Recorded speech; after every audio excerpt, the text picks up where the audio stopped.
Here are 3 more mindsets when dealing with your clutter in your space. Last week I did 1, 2, and 3. This week I'm doing 4, 5, and 6.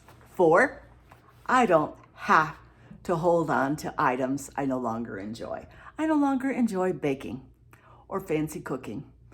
I'm getting real close to 70 and I've decided I'm going to retire from that. I have better things to do. This heart mold, for instance, I'm going to find a new home for it. I don't make fancy Valentine's desserts anymore, but this is a very nice silicone mold. Somebody else is going to want it. Number 5, my adult children don't need to store their stuff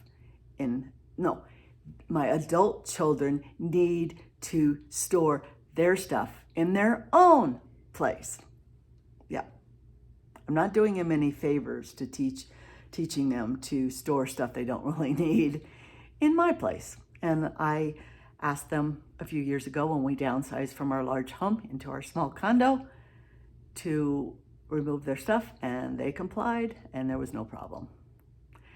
Number 6, I don't owe it to my dead relatives to keep their stuff. And I do have experience dealing with dead relatives' stuff. My son, who was killed by a hit-and-run drunk driver at the age of 24, 6 years ago, that happened. I didn't have much issues getting rid of his stuff. I realized they weren't going to make me feel any better about the loss of him in my life. But I did have a friend that was very crafty and very, very loving, and she made this tie-dyed journal for me because he wore a lot of tie-dyed shirts, and I keep lots of mementos and letters from friends and relatives and employers, and lots of nice stuff that helps me to remember Drew. It doesn't take up a whole lot of space. Plus, his viola is now property of his older brother.